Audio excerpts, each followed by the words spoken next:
Well, good morning or good afternoon, friends, as the case may be. This is Casey Gwinn, the president of Alliance for Hope International. Very honored to have you joining us today for this webinar. Very excited about it. Judge Lynn Tepper is just an amazing human being, and if we had 5,000 judges like her around the world, it would change the criminal justice system and the civil justice systems without a doubt. So we're very honored to have you joining us today. Riley Shore is in our office in San Diego. I am in Post Falls, Idaho this week, and we are very honored to have Judge Tepper joining us after an amazing career in Florida. You'll see on the screen that if you're having any technical difficulties, you can email Riley at allianceforhope.com. We are, as I said, recording this presentation. All of our attendees are muted, but you are able to send questions in from your platform. So please feel free to type in questions as we go.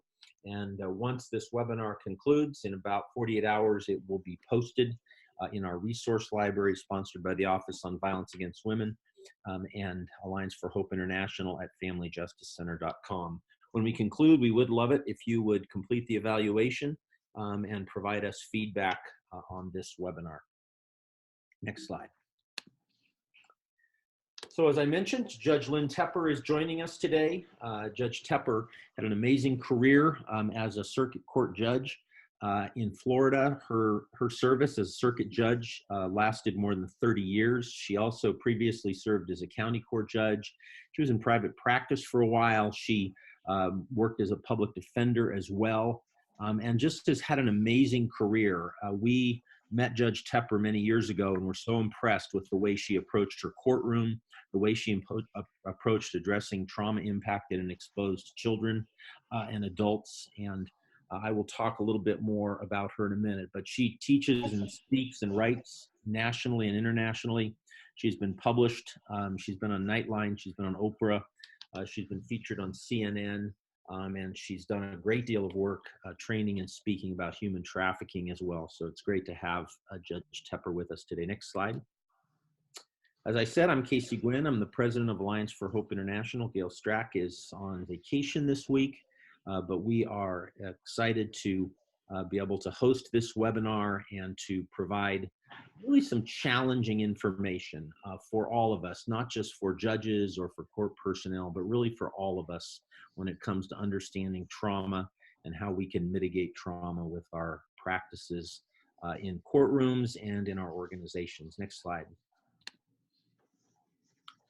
As a reminder, we are, as I said, recording this webinar, and it will be available to you after we're concluded. You'll get instructions about it. And yes, you can, throughout this webinar, submit questions. And at the end, Riley will make those available to Judge Tepper or to me, whoever you'd like to direct them to. And we will answer your questions in the last 20 minutes or so of this webinar. Next slide. We do want to thank Kevin Sweeney, our program manager at the Office on Violence Against Women in the U.S. Department of Justice, and Laura Rogers, the acting director. This webinar is made possible by our technical assistance grant from the Office on Violence Against Women. We have a variety of grants from OVW and from the Office for Victims of Crime in the U.S. Department of Justice, and we just really value our relationship with the professionals in the Office on Violence Against Women who do amazing work every day in trying to address the challenges that we have across this country. Next slide. This is our team. Those of you that know anything about the Alliance know that we always like to give a shout out to our team. Our team is very significantly growing, and we are very honored to have Dr. Chan Hellman leading our research team. Chan is the director of the Hope Research Center at the University of Oklahoma. He's also the head of our research team, and in May will be joining us for a one-year sabbatical from the University of Oklahoma to provide both technical assistance to us as an organization to help us develop a national evaluation plan for all of our programs and for family justice centers and Camp Hope programs across America, and to really help us think through and develop a template for what it means to be a trauma-informed, hope-centered organization in the work we all do. Jim Henderson, who worked for many years at Battered Women's Justice Project and is a former probation officer, is our director of accountability as we really begin to ask this question of how to hold those who choose to use violence against other human beings accountable. without simply saying the answer is to lock everybody up and try to throw the key away, which of course will never happen. And then Dr. Bill Smock is the head of our medical team and oversees our Training Institute on Strangulation Prevention medical issues as the co-chair of our medical advisory team. Next slide. I do want to give a shout out to our conference, which is coming up. It is filling up fast. We will have 700 to 800 folks joining us in San Diego in May, and it would be great to have you all with us for that conference.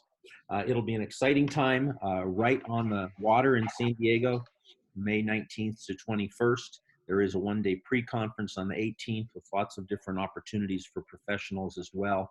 So if you want information about that, you can go to allianceforhope.com or to familyjusticecenter.com. Next slide. We are just about full for our next 4-day advanced course on strangulation prevention. That course, February 11 to 14, 2020, will be in San Diego at the Westgate Hotel. I want to encourage you to think about coming. If you're not, we have a few more slots for teams to join us. People come in multidisciplinary teams, usually a police officer, a prosecutor, an advocate, and a doctor, or a nurse or an EMS responder. And it's an amazing time to look at really the most rage-filled and most dangerous men on the planet. That are men who strangle women and suffocate women in intimate partner violence, in sexual assault, and often stranglers are also those who end up assaulting children and animals and killing children and animals as well. So if you're interested in that, you can go to strangulationtraininginstitute.com, and we'll be closing that registration just in about a week or so. Next slide, Riley. So it's my honor to introduce Judge Lynn Tepper.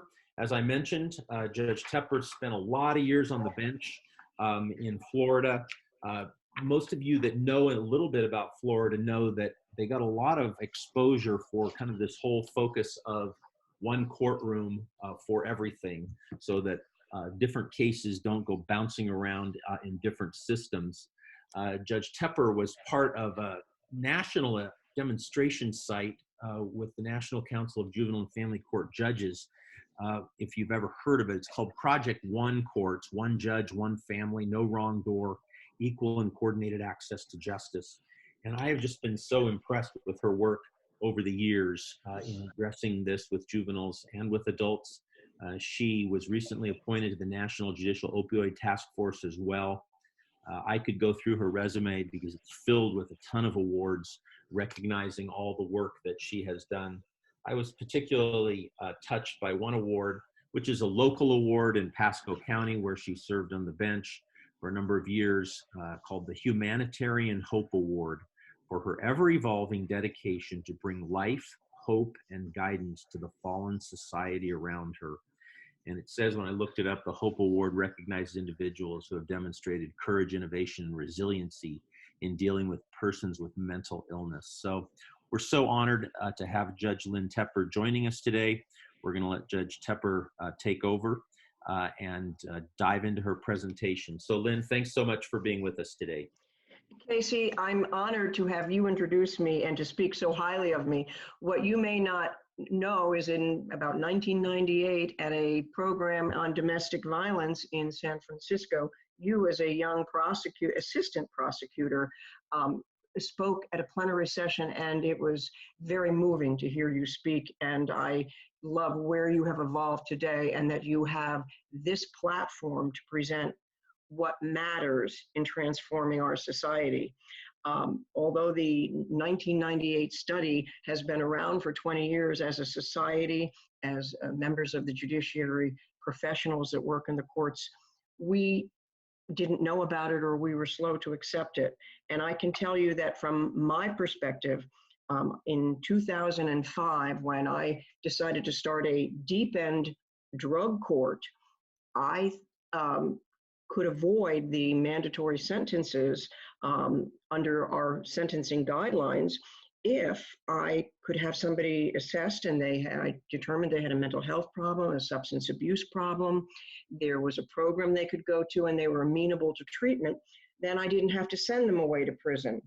And it came about because the same people kept appearing in front of me.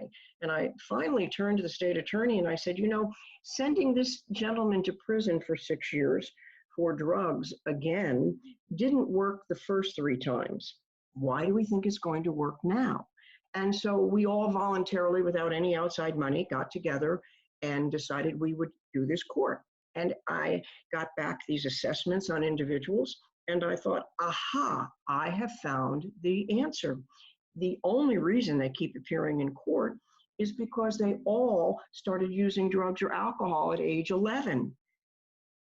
Little did I understand that they were using drugs or alcohol as a way to cope with the adversity, the trauma they were experiencing as children. And as I went forward in my small community and I would speak to these individuals 5, 10, 15 years, even just recently, to individuals and apologize that we didn't know then what we know now, and explain ACEs, inevitably the answer is always, all that happened to me, Judge. But the reality is we were able to transform their lives because we didn't know we were building resiliency, that we were giving these individuals hope. I hope that at the conclusion of today's presentation, you, no matter what aspect of the justice system or your community you represent, will be able to recognize the telltale signs of children, adolescents, adults who have experienced trauma, and that you will know some concrete ways to respond to transform their trajectory. So let's look at some of the indicators. Some of the indicators, when we deal with individuals, we might see somebody who's exhausted, tired, health issues. One of the telltale signs of adverse childhood experience, being traumatized, is one's health. And we're going to talk about that a little bit further. But I've had individuals appear in my court and I'm looking at them and they look dreadful. They're pale. They're complaining to me, oh, my diabetes are so bad. Well, that's a red flag for me. And we'll talk further about red flags. But somebody that shows up that's exhausted, maybe they were on the night shift, but how do you know they weren't up late with the police? And our sheriff's office in Pasco County has started, and I urge those of you that deal with law enforcement that if you aren't doing this, you do that. You start the handle with care. If they go to somebody's home that night and there is police presence and there are children in that home, they will proactively call the daycare, call the school and say, please handle with care. That child's parent was arrested or something along those lines, so that instead of a child getting in trouble for being exhausted or being tense or starting fights, that they respond with a trauma-informed approach. And of course, being tired, they may be homeless, they may not be able to sleep because of somebody being brutalized in their home or even them. And of course, all we have to do is look at what brought them to court, regardless of whether it's domestic violence, delinquency, truancy, a child welfare, mental health court, any type of violence, particularly the explosive type, and substance abuse. It's very clear that individual undoubtedly suffered from adversity. And if we had any doubt as to why this matters and why we need to make a difference, besides letting people live to their fullest potential, I urge you, and at the end of this presentation, I have many resources, and one of them refers to where this, it's really a one-page front and back infograph comes from, and it's the CDC, the Center for Disease Control, vital signs. If we, as a society, not as individuals, but as a community, will address the underlying causes of adverse childhood experiences, this is just an example of what we could do to transform the lives of individuals and save us a lot of money. We're spending the money, it's just at the wrong end. Can you imagine if we could reduce depressive disorder cases by 44%? Look at the COPD, 27%. Look at 1.9 million cases of heart disease, obesity. And then there's smoking, there's the socioeconomic challenges. the impact is tremendous. But what is key is that each one of us has the ability to shift the focus from what did that individual do wrong? Why did they end up this way? Why are they smoking? Why are they drinking? Why don't they stop? Instead, to shift the focus from individual responsibility to a community responsibility. The community needs to be fully educated on what it means to have been exposed to trauma and what we as a community can do to transform their lives. This is what brings us to seeing individuals that are traumatized. You can see them in the schools because they're failing. Obviously, all of these are indicators of what become society's problems that were individual problems. And as a community, not as individuals, we are best suited to solve the problems. Let's not forget that their solution is society's problem. And Dr. Folletti, years ago, it was so wise to recognize that these secrets of the adversity that individuals suffered, we have to end that secrecy. And as we go forward in this presentation, I'm going to talk to you about very simple ways you can appropriately and safely address that. It's no secret that that trauma is a huge problem in this country. And these numbers, I believe some of them, particularly the one on foster care, is exceedingly low. There have been other studies that show higher numbers. And having dealt with so many youth in the foster care system, I can assure you that they all have suffered from some form of adverse childhood experience. And when we look at the number of female offenders that have experienced interpersonal trauma, domestic violence, and the psychiatric hospitals, I have a concern, and each of you have perhaps some way of educating and changing laws, policies, protocols, so that we no longer have hospitalization of youth as well as adults because they present a danger to themselves and others that is simply, I'm going to catch you, I'm going to label you, I'm going to medicate you, and I'm going to release you. If we don't get to the heart, that is the underlying adverse childhood experiences, the trauma that they experienced, then we are just going to continue to catch and release. We have to connect them with trauma-informed services to help them heal. We want to solve homelessness. We need to deal with ideally we need to prevent it, but we have to address these issues before they happen, as they appear in our courts and in our communities, and we need to address them even if they're already in prison, offer opportunities to heal. Let's not forget that there's more than adverse childhood experiences at the heart of trauma. Bullying has, as you've, I'm sure, seen too many times in the news, of a child committing suicide because of being bullied, or adult being murdered because they were bullied. And of course, I have far too many children in my decades on the bench that have seen someone murdered. There's a study out of Connecticut that followed individuals that were adults that left the prison system. And when after they gained their trust and they did an ACE survey, they asked them, how many of you had witnessed a murder? Could have been in your home, in your community. Over 40% of them that had been in prison and now were out had witnessed a murder. We don't speak about those things. We need to, as a community, address it. We need to make it okay for youth, for children, for partners that are in violent relationships to speak up and know where they can get help in our community.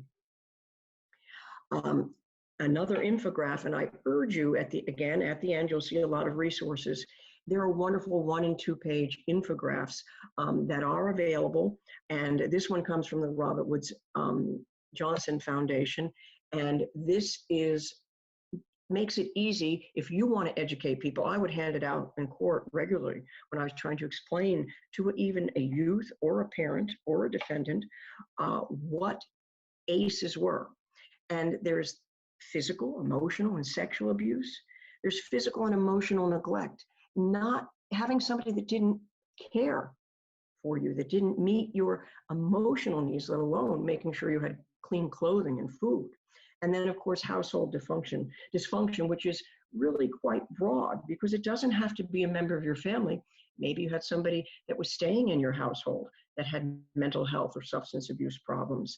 And understand that the mother treated violently and also the emotional neglect of a child may be simply being intimidated, being put down on a regular basis, having things thrown at you. Being intimidated is an adverse childhood experience. And keep in mind, the original study that was done on over 17,000 people by Dr. Anda from the CDC and Dr. Folletti, they didn't count how many times you were exposed to this, just how many types of these you had been exposed to. Now, these are the outcomes that have been clearly developed through the study and followed. As a society, do we care if they miss work? Yes, we should. And we've already discussed the tremendous savings that we could have if we could address these issues. Wouldn't we want to help people avoid becoming an alcoholic or becoming drug dependent or suffering from all of these diseases that are so common? To your left, you'll see the original ACEs pyramid that is on the Center for Disease Control originally, and Dr. Folletti and Dr. Anda shared this when they were educating. Notice this is it. They were trying to find why people die early, what diseases, and why we get these diseases. And it was the connection. It was the mechanisms that led to the impact on health. And it lasts a lifetime. And so when you start with a base of adverse childhood experiences, and then it disrupts the neurodevelopment, that is like the prefrontal lobe, the synapse connections because of toxic stress, then we start to see that I'm going to solve it myself. I'm going to use drugs. The 11 and 12-year-olds I saw as adults in felony court, they dealt with it by using drugs or drinking. And then, of course, the health risk behaviors, the multiple partners, and then it leads, of course, to early death as much as 20 years early. Now, on your right, the CDC has now added 2 layers because with study, they have learned that there are additional causes that lead to these issues, these problems. It includes historical trauma and local conduct, social conditions, the community in which one is raised. Now, people that are appearing in our court, their behaviors are very disruptive. And so we tend in court, and court personnel sometimes respond in ways that don't solve the problem, don't minimize it, but they increase the disruption. That officer or officers that start to crowd in on a respondent in a domestic violence case that's starting to get loud or start to become agitated, or somebody who doesn't understand and we're continuing to say, what's the matter? Don't you understand? We need to move along. We're doing absolutely the opposite of what we need to do. And in fact, we're part of the institutional re-traumatization. And I urge you all, if you have any doubts and you work, whether it's in an office, a hospital, a medical center, with doctors, with caregivers, look up the guide for re-traumatization, because we think it's good to people to monitor them, to change their behavior, even give them a medical exam that absolutely re-traumatizes them. And I'll give you a link to that later on. But these individuals that are appearing in our court that appear traumatized, what really is happening for them when they tell us, I'm not able to find a job, I don't have enough to eat, I don't have a place to live. This is really, the kind thing is to recognize exactly what the Harvard Developing Child is saying, is that they feel like they have a heavy burden. It's like a truck that's been overloaded. It's too much weight. It just can't move forward. These individuals are stuck because there's too much of a burden on them. And we have the ability to try to help them overcome the challenging circumstances. Imagine it's such a burden. They can't multitask. They can't feel. They're not in control. So how do we help them? Well, we need to recognize who is appearing in our court. These individuals are, they're wired for fight. How do we know that? Because they're showing irritability, loss of temper, defensiveness, flight, avoidance, anxiety. That's what you're seeing. They're afraid. That's when they're on their flight mode. They may not physically be leaving you, but that's where they're at. And freeze is so often misunderstood. Often in schools, we think a child doesn't care. We think a parent, a defendant doesn't care. But that's how they cope. They numb out. They detach. You think they don't care, they're not going to try. They're not capable of it. This is their response. And if we had any doubts as to what was going on physically, I urge you to, you can look up Nadine Burke Harris's wonderful TED Talk, and it's linked, I believe, at the end in my resources. The body is always in a fight, flight, or flee mode when it encounters danger, like the bear in the woods. But for a child who sits at home every night, and basically the bear comes home every night, they never get back to rest. They just don't get back to normal as we would in a simply an emergency situation, but with chronic stress, as opposed to tolerable stress. The body never shuts down. It's always on high alert. And that it is the release of the cortisol, the adrenaline that overstresses the heart, which is why we see heart disease. And of course, this is where the prefrontal cortex, the executive functioning, is impacted in the brain. And of course, the cortisol is going to impact their ability to think straight, to sleep, impacts their appetite. That's why we see insomnia and obesity going hand in hand with chronic stress. They're stuck on this. If you, apparently some of you don't see the slide, so normally I wouldn't read everything, but that's why they exhibit anxiety, panic, hyperactivity. And I would point out that ADHD is actually often a misdiagnosis of exposure to trauma. Nobody asked the right questions to find out that was really what they are experiencing. The exaggerated startle, hypervigilance. That again, it looks like ADHD, but an example I would give you is in our detention center, for instance, we had a male staff person go into a room where a female youth was staying because she wouldn't get out of bed. And he walked in and he pulled her covers back and said, "I told you to get out of bed." She hit him. She started screaming. And at the same time, the superintendent happened to be arriving that morning and he heard it and he ran to the room. And the youth said, Mr. Eddy, that's what my abuser used to do to me." So they're sleepless. They respond with hostility, but that is simply a response. And they don't know how to relax. And chronic pain, well, of course, we don't want to get into the opioid discussion at this time, but that may be a sign of being stuck in the fight, flight, or flee mode because of the toxic stress. And then, again, this is often mistaken, but we now understand from the CDC that we can, if we can prevent or heal the impact of ACEs, we can reduce depression.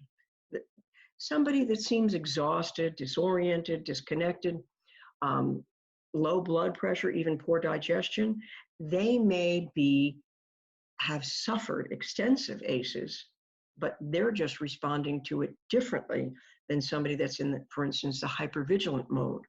Look at one of the signs would be dissociation.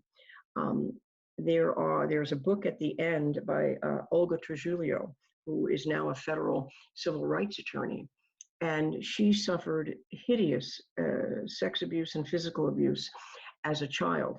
And the only way she could deal with that was to lock it away in a part of her brain and close the door. And then it never happened, so to speak. There was a time when we would call that multiple personality disorder. That's dissociation, just so you can survive through your life. And we don't make the threatening events go away. Think of the impact of the individuals that were exposed to and lived through 9/11. It's not any different than when a child is listening to domestic violence in the next room. So people we see, they're not using their thinking brain.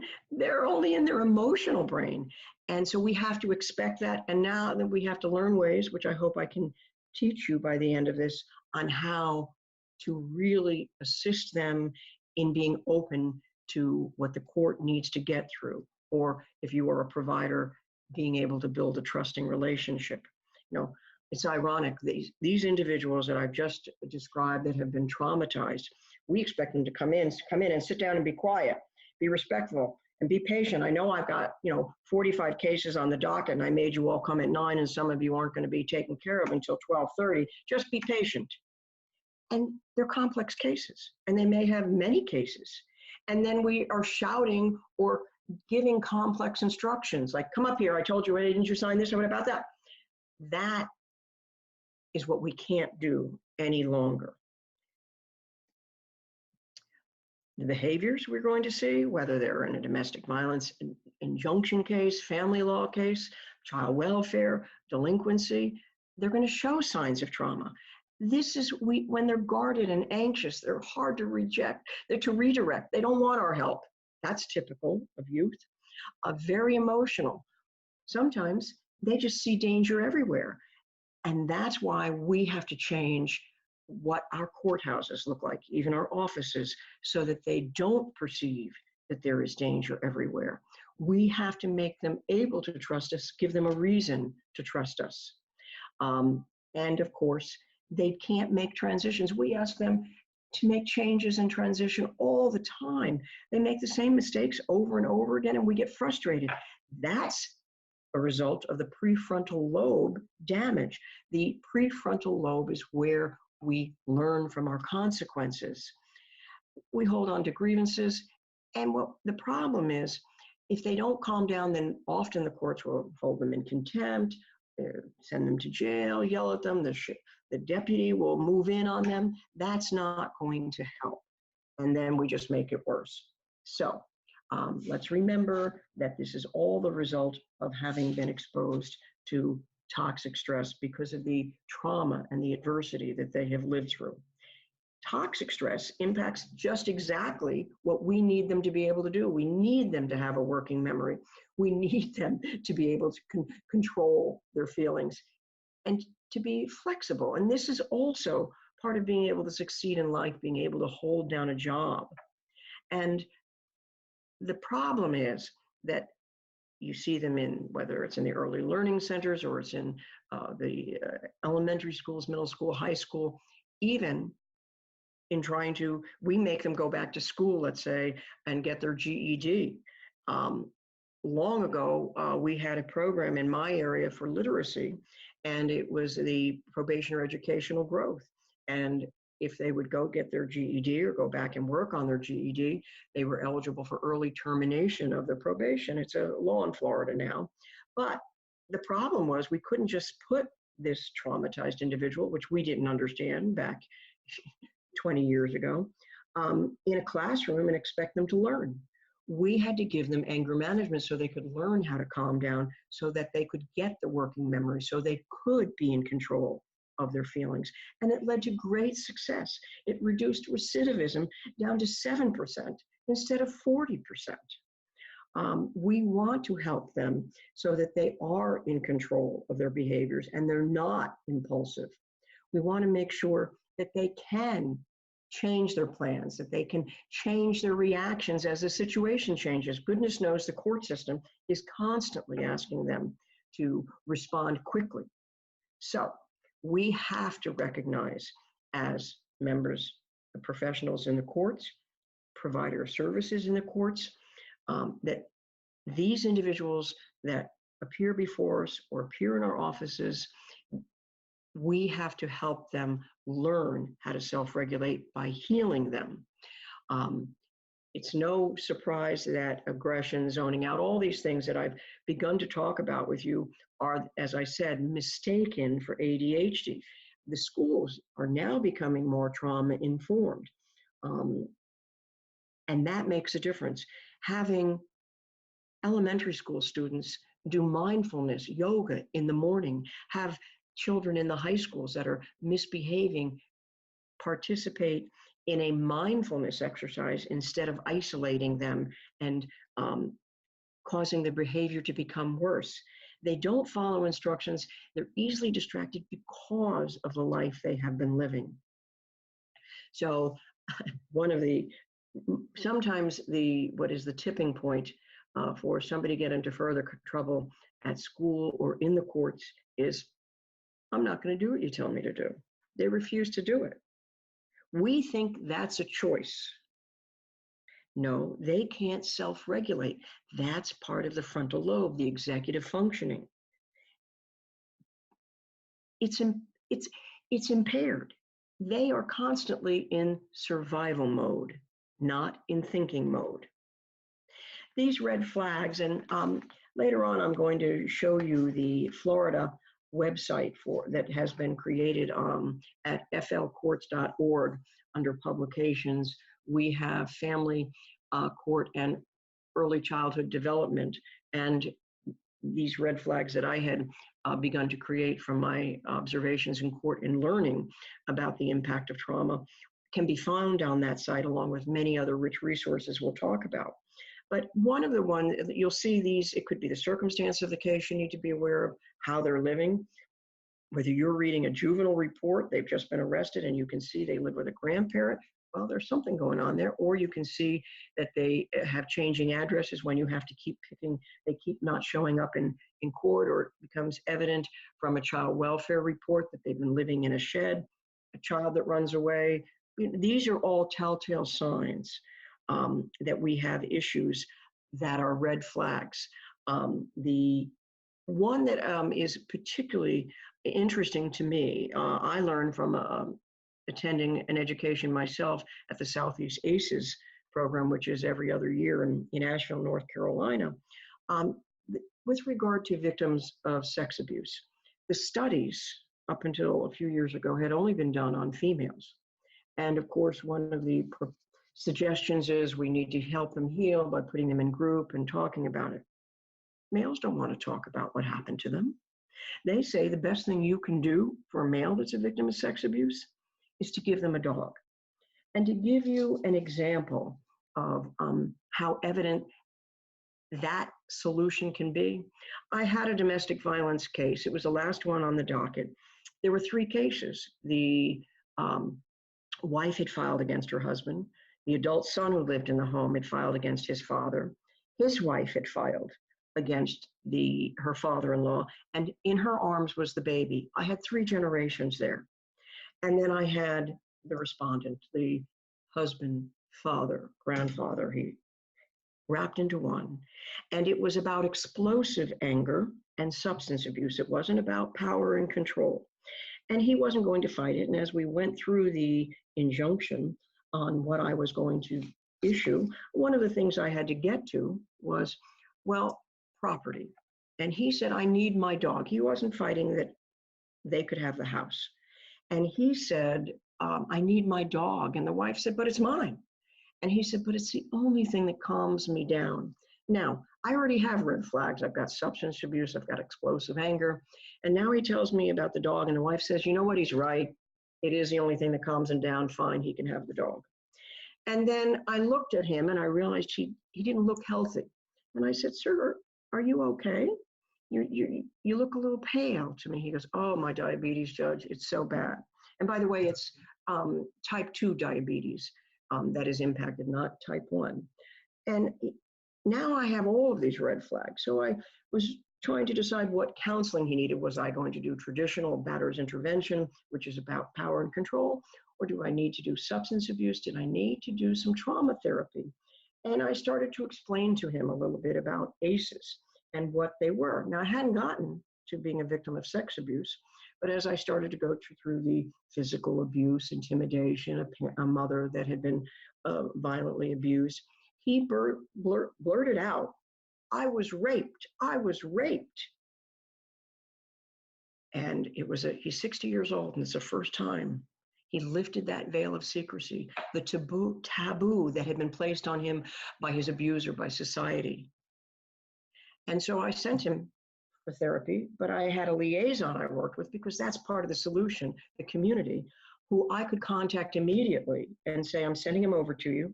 He needs to see somebody immediately." And I gave her his name. And then when he called, she said, "Oh, Mr. So-and-so." And he said, "Please don't call me by that name. That's the name of my abuser." And just to show you what works and what doesn't, he had to come back in periodically to see me. He saw somebody there within an hour. They were very kind to him, helpful, fed him. And 45 days later, he comes in, he's a new man, telling me how great he's doing with his dog. He looks healthy. And I said, "But how are you doing in your counseling? What's up with the drinking?" He said, "I haven't had a drop since I was in court." And fast forward years later, when we reached out to him, he's still doing amazing, because we reached out for the source, which was the trauma. Let's talk about what an impact. And this study, by the way, I believe was conducted on various problem-solving courts, what was working and what wasn't. And you can track this down, but look at what works and what doesn't. I'm not going to read all of these to you, but we can do what is going to cause a reaction of a trauma survivor, or we can take a trauma-informed approach. And there is no reason that we can't, in everything we do, take a trauma-informed approach. There's the physical separation, but there is a great deal of fear of authority. And so sometimes some judges get down and they're on at a table in front, or sometimes they're asked to approach the bench to be more comfortable. And of course, we don't want to stigmatize people by having them speak in front of a room full of strangers about things that have happened. But one of the simplest things to change is signage saying, "Turn off your phone, don't this, don't that," or posting their name, calling their name outside. There's no reason to do that. It's as simple as saying, "Please silence your phones," as opposed to "turn off your phones." And certainly, please don't hold them in contempt and put them in jail if their phone goes off by accident. And keep in mind that orders that come from the court need to be rephrased in a positive. Instead of saying, "Don't associate with," instead of saying, "Associate only with law-abiding individuals." And that's an easy fix. There's also, this is dreadful, the court officer. You have no idea how many individuals that appear in court may have seen their father, mother, sibling arrested, have been intimidated by a uniform is a trigger for them. Handcuffs may be a trigger. And the reality is, this is a nonverbal cue. I've had, our bailiffs are all trauma informed. They do not do things to trigger. They're safe. They know who's a potential problem and who isn't, but they are not hovering. They are not trying to intimidate. They respect personal space. You have to make sure that anybody in your courthouse that is going to have contact with anybody, from security that walks in the door to an officer in court to your court personnel, is trauma informed. There's no reason for the courts to humiliate. Another piece is, as I said, in a crowded courtroom, you want them to talk about what their problems are. We can't do that. We shouldn't do that. There's no reason to do that. And that's another reason, by the way, to do time certain dockets. And time certain dockets mean that you appreciate how much time it may take to try a case. Yes, you may do an arraignment with a number of people, a reasonable size, and explain everything, but then you're going to do them one by one, and if necessary, empty the court if you need to talk about things that could be humiliating. The individuals, that are going to be concerned about sidebar conversations. I discovered that long ago when I sat on the felony bench. particularly where you had private attorneys versus public defenders. And you're up there talking at the bench, and the same crime, when it's called on the docket of a private attorney, may end up getting a very different sentence than the individual who's still sitting in jail who has a public defender. There's no reason to do sidebars. I stopped sidebars under those circumstances. We talk openly about what it is that's happened in their history in terms of the number of convictions they may have had, what the opportunities have been to get help, things like that. And instead, there's no suspicion. Now everybody understands why, and hopefully why there's equal treatment under equal circumstances. And of course, somebody who's having difficulty answering the court's questions, they may just need a breath, and we need to sometimes take a recess. We can't always be about how fast can I get through my docket or how many cases can I do. The question is, how many people can I help appropriately that will help them long term?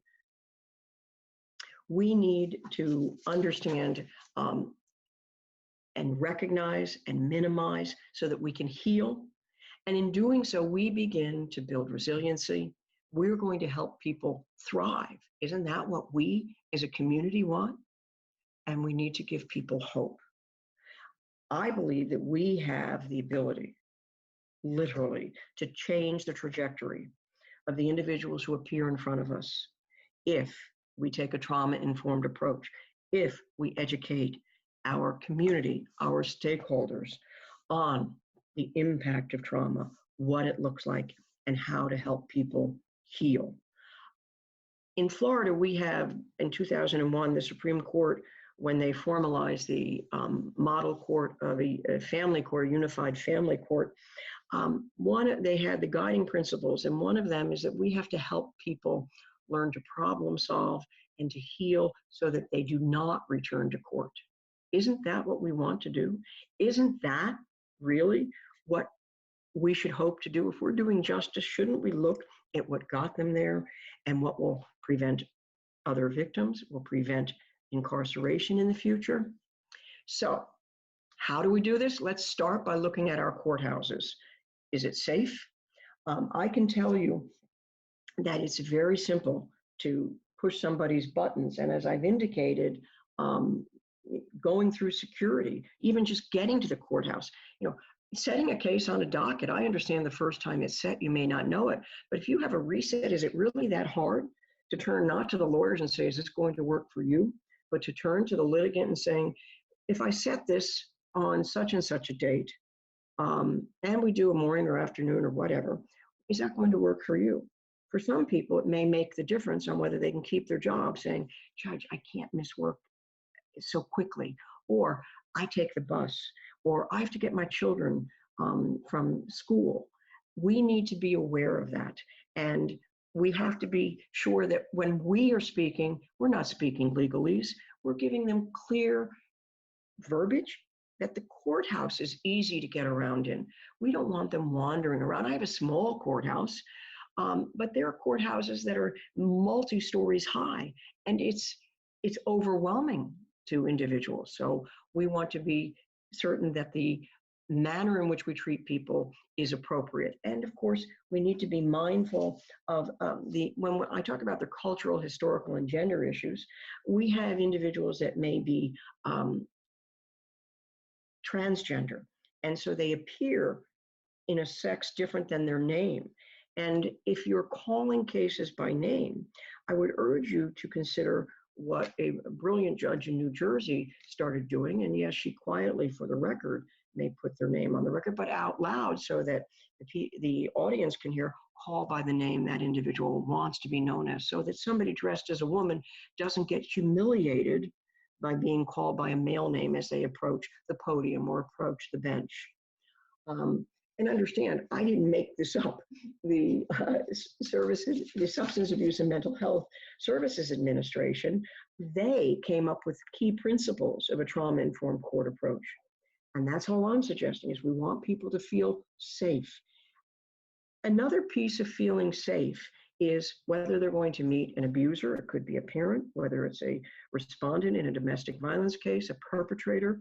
in a sex abuse case, make sure they have instructions in advance, whether it's coming from something you pre-printed that served on them, whether law enforcement's victims advocates, deputies, state attorneys are telling them, by the way, when you come to court, just let the bailiff know or let security know up front if you need to be escorted or you need to wait up there until they radio that your case is ready. We don't want them to be intimidated while they're waiting to come to court. And of course, why would we want people to come 3 different times to get 3 different conflicting orders when we can coordinate? That's the Unified Family Court, 1 judge, 1 family. And of course, we have to be sure to give people a voice, a choice, just even simply asking, is the morning or afternoon going to work for you? Just clearing it with them. That's empowering them. For many, they've never been given a voice. And of course, when I say we can change the environment of our courts to be trauma informed, much like the caterpillar, in order to become a butterfly, you have to have conditions that are conducive, precise conditions. So from getting in the door, and I'm going to show you some pictures, and there are more and more judges around the country that are becoming trauma informed and transforming their courts. We want to be sure that they are comfortable. Now, I don't know if any of you have heard of a trauma audit, but Florida courts will do it for you. The National Council and Juvenile Family Court judges do them. I've had 2 trauma audits during the time that I was a model court.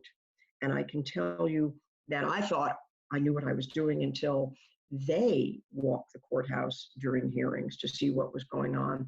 They spoke with parties and attorneys, providers, and brought it back to me. And I'm like, oh, I didn't even think about that.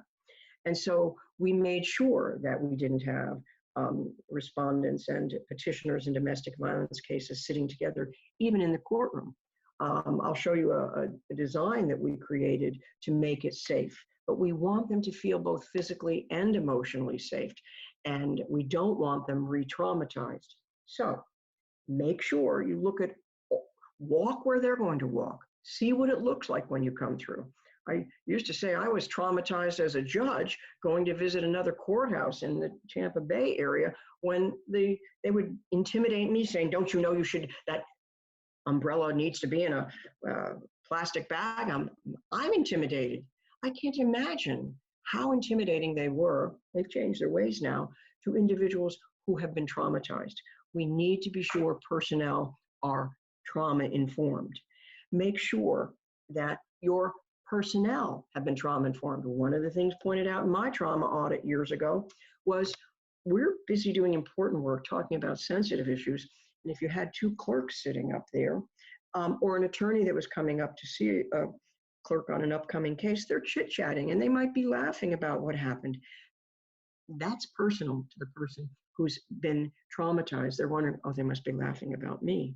So your personnel have to learn to be professional and respectful of the need for quiet and not to be having personal conversations. And of course, how we talk to individuals in the court matters. There's no harm in saying to an individual as they're called up to the podium, or maybe while they're sitting you have them at counsel table, is to say, you know what, good morning, how are you doing? Or good morning, is everything okay? You look a little stressed, what can we do to help? Or as you're explaining things, stop and say, and they say, do you have a question about that? And do it piece by piece so that your communication is encouraging, will get them engaged. Now, this is, and I'm going to show you some pictures in just a moment that follow this, but we want to be sure that we're not part of the problem. We're not triggering them. So for instance, if you look on this picture on the left, this shows what they get this in advance. When they have a domestic violence injunction, both sides get it. This is what the courtroom's going to look like. This is where the judge is going to sit. This is the clerk, the witness box. There's a jury box. And then petitioners and respondents sit there. But we also, in response to the trauma audit, put the respondents up front, because it used to be they were sitting behind a petitioner, talking in their ear, or trying to eyeball them and intimidate them. It's pretty obvious somebody's turning around to intimidate somebody when they're sitting in the front row. And we also sent those instructions saying, if you're afraid to come in, you need to see somebody in security. They will make sure you have a safe place. We also had to train our bailiffs because, you know, security isn't always real busy to be patrolling in the courthouse. As you can see in the diagram, there's a picture showing a map, and then we have larger ones around the building. It's divided in two, and we used to have the petitioners sit on one half of the courthouse on one floor and the others sit on the other side, so that there was no opportunity to intimidate if they got there before they were called in. And then, of course, we had the ability to make sure that they knew where they were going. We didn't have bilingual signs, and we have a large migrant population, and they pointed that out to us. Well, the court administration said, we can't afford new signs. So my judicial assistant printed them out in English and Spanish, and we posted them until they decided to buy plastic signs. You need to be aware of who is using your courthouse and making sure you're not part of the re-traumatization.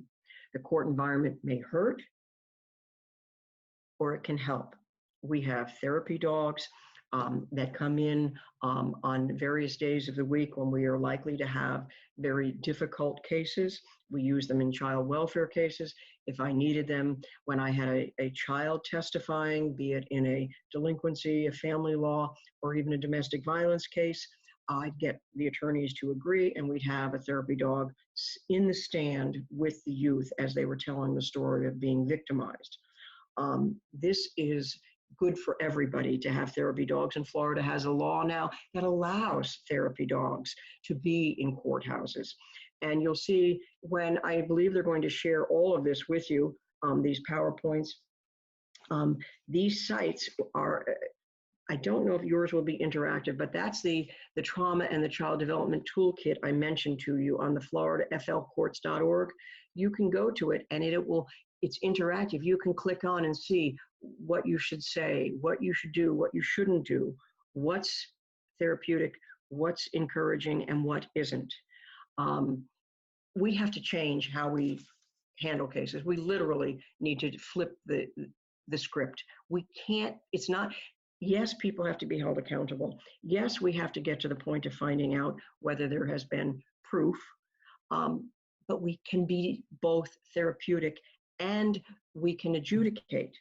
I can tell you that in about 9 years since I learned about the impact of trauma and how I changed my approach and how I educated my stakeholders, people who come into court, I stopped having contested hearings virtually. If I had one contested child welfare case, termination of parental rights case every 2 years, that was a lot. Even juvenile delinquency cases, yes, we have them sometimes, but I wasn't haunted by having to set hours and hours of them because we explained everything. We explained everything from the beginning, how in words people could understand. We made people feel like they could trust us. And if you have the same judge over and over, it matters. Going back in time, 25 years, to an individual who was one of many children that appeared in front of me. They appeared in front of me because of child welfare, delinquency, when their parents were divorcing.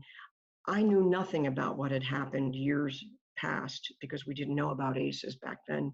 And then fast forward, when she married, she had children, and she reached out to me, one of the young women, and I was helping her with her son. I told her, explained to her about ACEs and how we didn't know it, and maybe she could have some therapy. And she said, you know, I just couldn't tell my story again. I always had a different therapist, and I just shoved it down, pretend it never happened to me. We're re-traumatizing people if we don't give them consistency, make them feel like we're there from them, that we are part of the consistency. And it's critical that we stop asking people, what's wrong with you? What happened to you? And Dr. Folletti reassured me that when I start saying to people, for instance, as he would look at their ACE score that he saw before he entered the room, and then go in and say, I see you had some ACEs. How is that affecting your life today?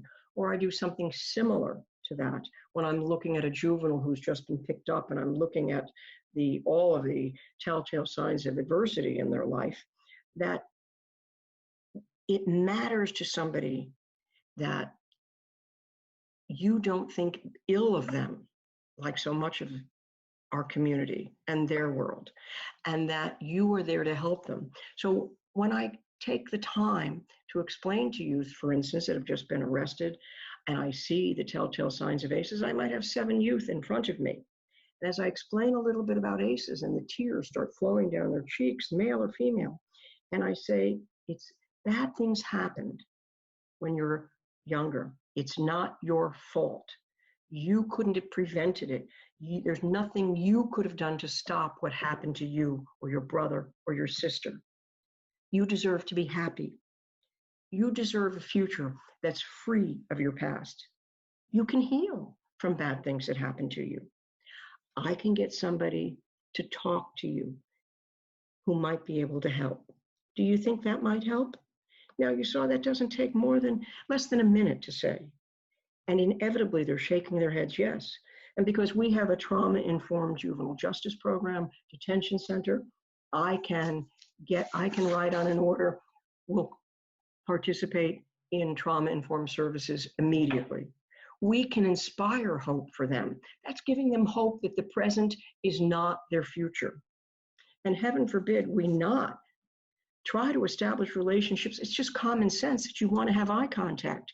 You know, I used to practice in front of judges that were busy reading files. They weren't looking at me or the parties, but that's old school. We know better now. We can be trauma informed. Understand we need to give kindness, patience, reassurance, empathy. We need, as Dr. Folletti says, when all the naysayers, when he was explaining the questions he was going to put on the original ACEs study, they said, well, what happens if they answer these questions? Then what do you do? And he said, just listen. We can do that. So the one judge, one family, as I've said, we can make sure that we're building healthy relationships. We're going to get consistent diagnosis, services. And of course, I've told you that about time certain dockets. We don't want to do that. We want to have time certain for each family as they start to come back through and we recognize how much time they need. We want to make sure we're getting we're ordering swift timing to come back, make sure we get the services that are needed, the assessments that are needed. Educate everybody. And on our the Florida website, there is even a CLE approved for Florida for attorneys on trauma-informed, being a trauma-informed attorney. We can be part of the solution.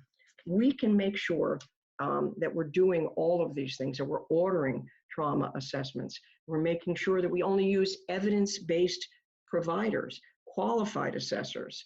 And we have to remember that we have the ability to create the circumstances, just like for a caterpillar, for that change to be possible, that they can blossom, they can become the butterfly, but not if we don't support and educate our community within and outside the court.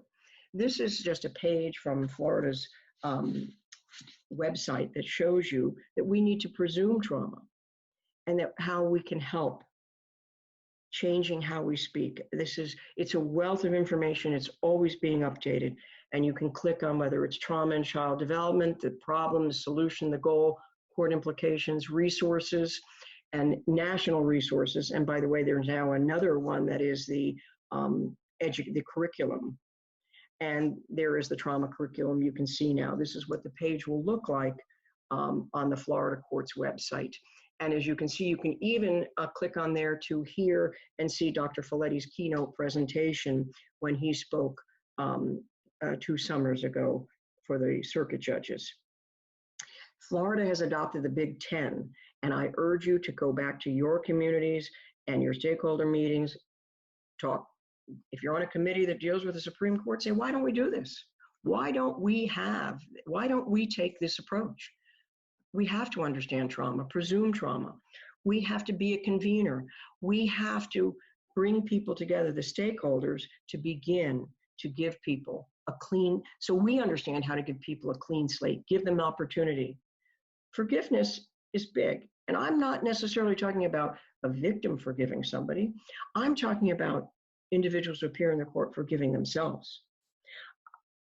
In Florida, when somebody is arrested, we have, of course, they have to appear in front of a judge, and all of the judges rotate and handle those. And I had a case in which, after I had become trauma informed, and I would always explain to everybody how we're going to conduct the hearings, what I was looking for, making sure they had the details they needed, not to leave confused and to get rearrested for violating something they didn't understand. But I also made sure they understood that they may be under arrest now, but this is not the rest of their life. And because our jail has some trauma-informed services, I would let them know that they might want to seek those out, and that they might want to start by forgiving themselves. A woman wrote me I didn't have her case. I only had her for that brief time on first appearances and setting bond and making sure there's probable cause. And she wrote and told me how it seemed like everybody was happy she'd been arrested. And she said, but nobody hated me more than I hated myself. But when I appeared in front of you, you gave me hope. And I wanted you to know, fast forward, I'm not using drugs anymore. I'm healing, and life has turned around for me. And I just wanted you to know that. So you may not know it, but it makes a difference.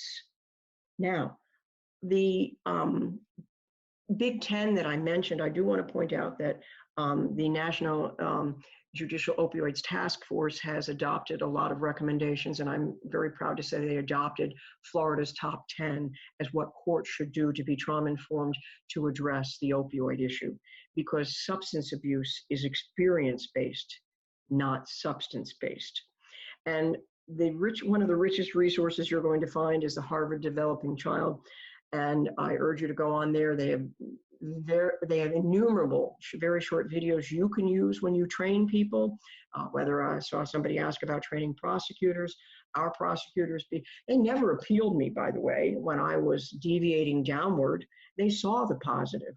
My prosecutors in juvenile want to stay in juvenile because they're part of the solution. So you can educate people, you can bring them programs, and we'll talk about some of the programs, but we have to recognize that and let people recognize they are not irreparably damaged. We can be one of the responsive relationships. And maybe for the adults, it's too late to buffer what happened to them, but we are able for those who are youths to make sure they're in safe relationships. And Riley, there we go. Oh, here we are. Is there volume? I don't know why that's not working.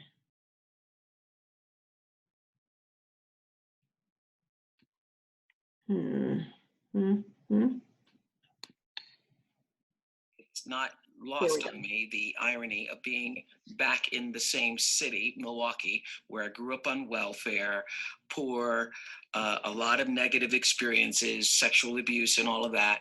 What's the difference between a really bad childhood and being able to overcome that, and a traumatic childhood and someone not being able to overcome that? Really, it boils down to something pretty simple, in its relationships. And a lot of people can say, oh, I went through that. I went through that. I was, physically abused, sexually abused, and I made it. I pulled myself up by the bootstraps. What you're saying is at some point in your life, there was a relationship or a helping hand or some kind of healing process that helped you to get where you are. Absolutely. Somebody helped you pull up those boots. And I urge you, here we go. When you get a copy of this PowerPoint, to perhaps print it out and share it with the people that you work with in the courts. And I want to also assure you, we're going to give 10 minutes for questions at the end. Relationships are critical to build resiliency. I urge you to follow these guidelines. Some of this you may find repetitive, but sometimes we need to be communicating and to resolve a case in a juvenile case or even an adult case on a VOP. Maybe they needed more time to get things done. And as you're talking about it and admiring the progress that they've made, maybe somebody will drop the VOP because they had finally, their conditions were precise enough for them to change. So keep that in mind. For juveniles, I find it's very helpful to let them educate themselves. They build self-esteem. It's empowering. And there are studies that show it matters how the judge treats you. These are done from problem-solving courts, and it's very encouraging for me to see that there's now proof in studies to show that the same judge over and over again who gives praise and support is much more effective than shaking a finger at them and saying, you flunked another drug test. So what psychological strength is most significant?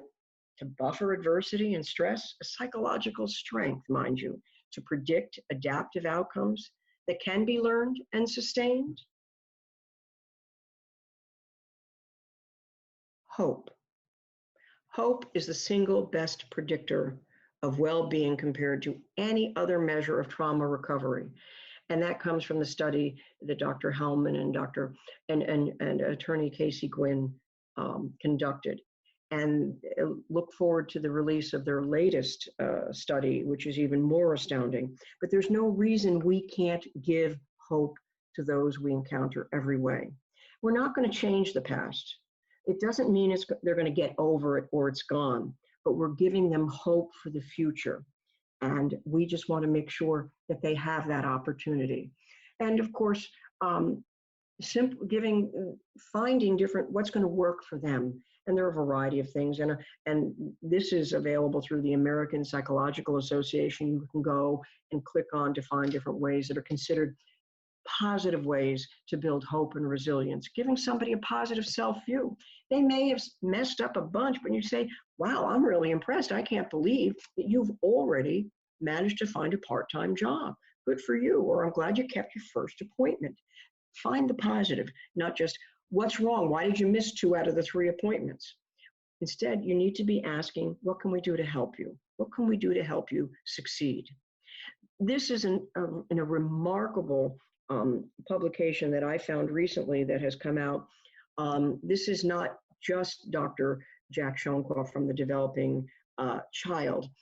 This is an entire publication that you can find online on how to grow relationships that are healthy, how to help people build resiliency.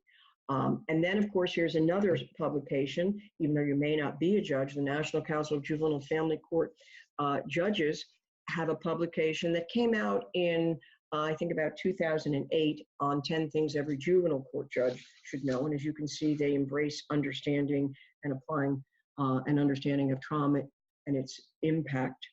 And then these are the national bench cards.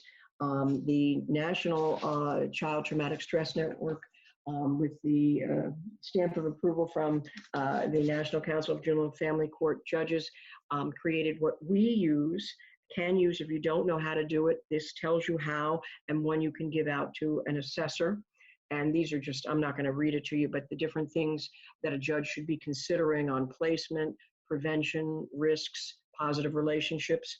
This is where you can go to find out if what your providers in your area are using, whether it's trauma informed. Is it evidence-based? There's a national registry. These again are some of they're amazing resources. You go to the National Child Traumatic Stress Network, click on the publications. You can download. They're generous. They have webinars. All of these things are available. You can use it. You can share it. You can use it to educate. This is how we begin to transform our communities and our systems from Florida trying to become a trauma-informed state, and Dr. Folletti addressing us, and everybody gathering in like, whether they're doctors or they're law enforcement officers, to figure out how they can change their approach to be trauma-informed. You know, that's not a referee. That's the superintendent of our juvenile detention center with a mini therapy horse who has come to visit at our detention center. By spending time with youth going to school, or the officers coming to school, being trauma-informed, early learning centers that are trauma-informed.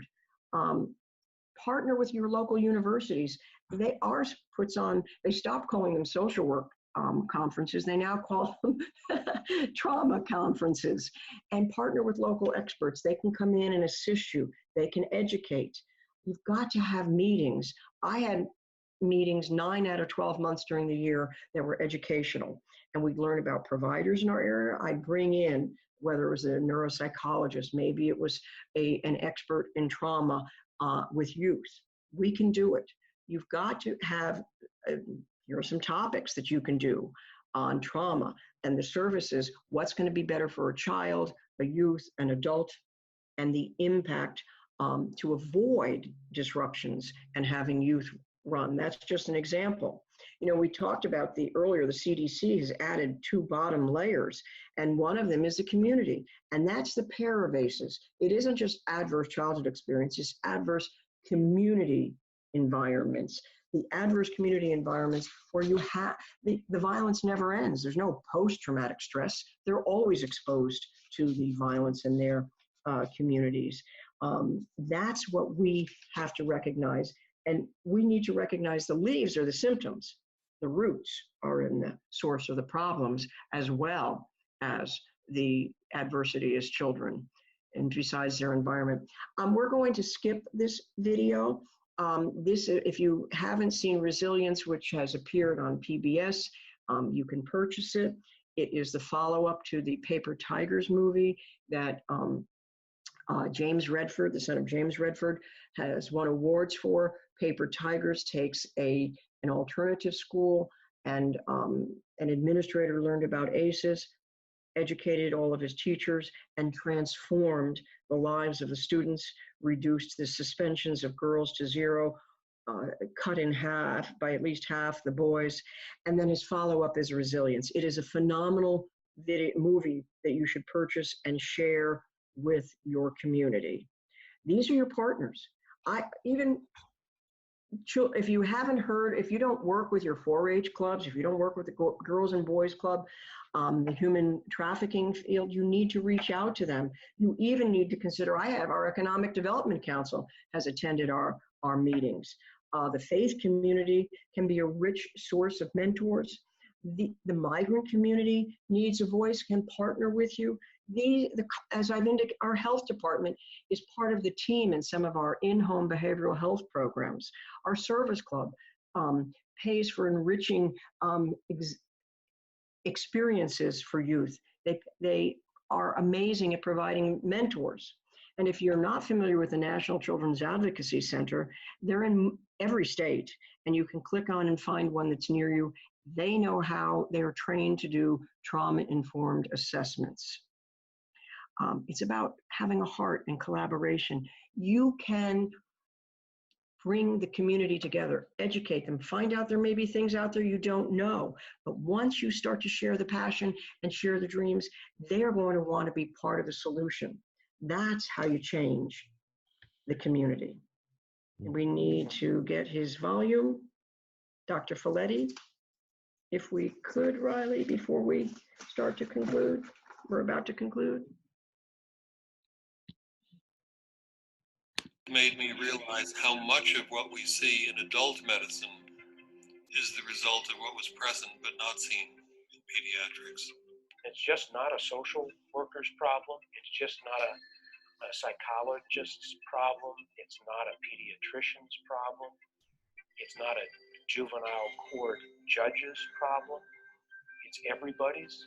It changed the landscape because of the pervasiveness of the ACEs, the huge number of public health problems, expensive public health problems, depression, substance abuse, sexually transmitted diseases, cancer, heart disease, chronic lung disease. I believe that this is the most important thing you can ever do, which is begin to deal with this intergenerational transmission of adversity that causes so many problems in our society.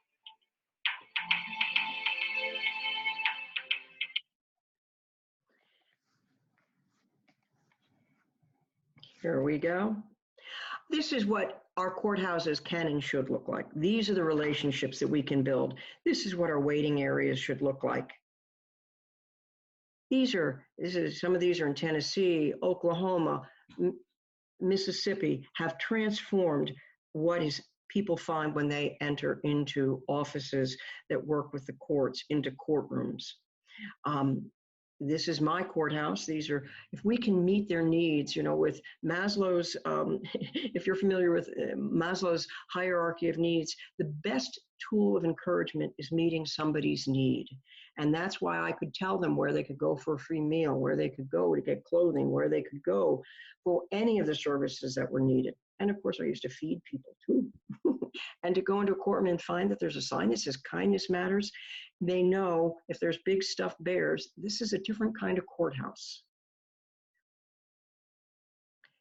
Having art in your courthouse matters. Having green spaces is mindfulness. Having signs that are user-friendly. And a detention center where our youth say, wow, every place else I've been always looks like it's a prison. Not here. And they help me with my homework. They encourage me, even puppy programs. Yes, there are people that are impacted, but we know that everybody is connected in some way by the threads that hold us together. We need to be sure that our community is helping others deal with the challenges in their lives. The resources are innumerable, and these are the various links I've mentioned. I hope that you'll be able to download it and get it.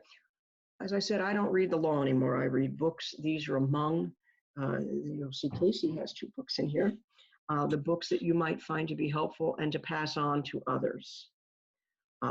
The Childhood Trauma Changing Minds is getting better every day. It's a fairly new resource. I urge you to look at that. This is a Florida website for trauma that FSU created, and they also are offering a trauma curriculum now. And the vital signs that I told you in the beginning about how we could prevent negative health outcomes, that's where you'll find that link. And here's it. There are plenty of them. So I apologize for going on a little bit long, but that's my email. And Casey, if there are questions, I don't know if we can begin to address them, but I would be happy to. But I just want everybody to know, one life at a time, one child at a time, we can help them transform their lives. Imagine the people they will impact, their children, their contemporaries, their friends. They can help change our communities, and they can thrive. Well, thank you, Judge Tepper. Thanks so much for sharing, and what a powerful presentation and challenges for all of us, whether we are judges or court personnel or whether we interface with court systems in other roles. We have a whole variety of questions. We only have about 5 minutes left, so some of this will have to wait. I do want to say, before we just chat about some questions, that Judge Tepper is presenting at our International Family Justice Center conference in San Diego in May. She will be part of a really significant session joined by another judge that's kind of taking up her mantle, and as well as Judge Ron Adrian. Judge Ron Adrian was the presiding judge in Cleveland for more than 20 years. And he too has been giving a lot of thought to this topic and comes a lot from a perspective of having run a domestic violence court. But Judge, a couple of the questions that do come up, one question, and there's quite a number on a theme, and one is, working with survivors of domestic violence, and particularly children who aren't being given a voice in the court system. Mhm. Judges not letting children talk, judges not letting children provide any input or feedback, even older children, even 15, 16, 17-year-olds. We ourselves have seen that in family court processes around the country where somehow the kids are being robbed of their voice. We've with the taken argument care of that. somehow that's mitigating trauma, but it's not. No, in Florida, by the way, we changed in the laws. Number one, in a child welfare case, a child must be brought to court unless you articulate a specific reason why they should not. It used to be judges said, oh, we got germs, it takes too much time. And so whether it's a baby or whether it is a 16-year-old, they come to court, even if it's a dually involved youth who you have to transport from a program, and they have a right to be heard and to see what's going on, unless occasionally there might be something that we might shield them from. And we need to empower them. It isn't traumatizing for them to be heard. You're re-traumatizing them if you're part of the problem that shuts them down. As I said, building resiliency is about giving them a voice and empowerment. And sometimes, by the way, I will have them say, would you like to write a letter to a parent you don't live with and that you have a bad relationship with? And you don't have to show it to anybody, just let them know you wrote it, and you don't even have to mail it, but tell that parent what relationship you wish you had or the good things you remember about it. And it's very helpful, just like journaling is. That's giving them a different voice in a safe way. Just a thought. No, that's great. There's another kind of whole set of questions around this issue of where do we start with our judges? Where do we start with a court system that's not thinking about this and is not does not seem to be very open to this? What's the beginning of this journey for us in advocating with our judges? Well, they should become members of the National Council of Juvenile and Family Court Judges, where they will be getting resources, and maybe they can go to some conferences. If they're on their education within their state, get on the education committee and get them to invite individuals. It doesn't have to be me, but there are a lot of individuals from the National Council who can come and be plenary speakers or be section speakers. Go to the programs that the Alliance of Hope puts on, or download the materials from any of these sites. That's a start. If you can get one judge on board, they can start to pull others in. We can't have built-in obsolescence. We have to do justice, and we have to be sure that we're helping people not recycle into the system. And that's the best message I think you can give. Well, and a number of people asked Judge about the trauma audit process, with the National Council, and what the Florida courts have done. Can you just talk a little bit more about if people wanted to advocate for a trauma audit being done in their court system, where they would go for that? Could have their members of their court administration, Office of Court Administration, reach out to Florida's court administration. The Office of Court Improvement, a lot of places have Office of Court Improvement money, and contact John Couch, is the head of our Office of Court Improvement, and I believe it's through that they got the training, and they will come and do a trauma audit. That's great. And I would just echo this. This presentation is being recorded. It will be posted on our website at familyjusticecenter.com. It is a recorded presentation that you could advocate for court personnel and your local judges watching. And for those of you that are not judges, I just want to challenge you. You heard it from Rob Onda. You heard it from Bruce Perry earlier in this webinar. It's all about relationships, relationships, relationships. People heal from trauma, and people change the way court systems and systems work by building relationships. Just taking shots at judges and criticizing them or demonizing the system is never going to change it. But you build a relationship with a judge. Wouldn't you agree, Judge, that you build a relationship, you find one judge that's willing to show other judges a webinar like this, it can have an impact. That's very true. Relationships are critical with our families, with our defendants, with our stakeholders. By the way, I saw a question I wanted to respond on here, and that was Diane, about victims and survivors of domestic violence, where the children don't want to be with an abusive parent, but don't have a voice. If you need to be sure, of course, you have trauma-informed therapists, but a judge should not only be ordering an order of protection, but ordering some visitation or the keys that will take to get to safe visits. And that means sometimes using a trauma-informed therapist who is going to get the the partner healthy enough to be able to have interactions with a child that's that traumatized. And ours will train, so to speak, that abusive parent on what they can and can't say when they get together with a child, which will be with the therapist there. It will separately talk to the child and have built a relationship and say, okay, now when we go in front of, let's say with dad, here's the safe word. If it's getting too much for you, I'm going to shut it down. Here's the safe word. And then they bring them together and they sometimes make progress. Sometimes they use the safe word, but that's a way to approach that. Well, Judge Lynn Tepper, thank you so much for joining us today. We are wrapping up this webinar. I want to thank you for just the articulation of all of these issues. If we had more judges in this country that understood the intergenerational transmission of trauma and adversity, understood the gender identity issues, challenges that play themselves out in courtrooms for people, understood the fear and intimidation that they experience, that survivors experience in kind of the power and control nature of court systems and courtrooms, it would be a different place. As you were talking, I was thinking, wow, 30,000 state court judges in this country, thousands of other lower court judges, 1,700 federal court judges. We need thousands of them to hear what you're saying, hear what you have applied, how you've applied these principles over the years as a judge, and it would make a difference in so many different ways when we talk about criminal or civil justice reform or true access to justice for survivors. So thank you, my friend. Thank you. I appreciate it. Thank you, everybody, for your attention and your questions. Just a quick shout out, if you're interested in our conference where Judge Tepper will be speaking, you can go to familyjusticecenter.com. I think we have a couple more slides there, do we, Riley, before we wrap up? We also have another webinar coming up focusing on survivor health and well-being. And we would, if you want to join our mailing list, you can do that at allianceforhope.com or the links that are provided from this webinar. This has been recorded and will be available.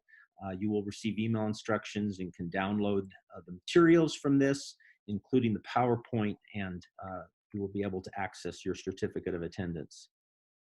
So thank you. Thanks Riley and Kayla for hosting this webinar out of our webinar office in San Diego. Thank you, Judge Tepper. I'm Casey Gwynn, the President of Alliance for Hope International, on behalf of Gail Strack and our entire staff. Blessings on all of you. Thank you for the work you do every day to give hope and to offer pathways to survivors with hope and healing as the goal, and even to address this intergenerational transmission of trauma, which so often produces the next generation of offenders and the next generation of offenders and the next generation. Blessings on all of you. Thank you for being with us today. Thank you.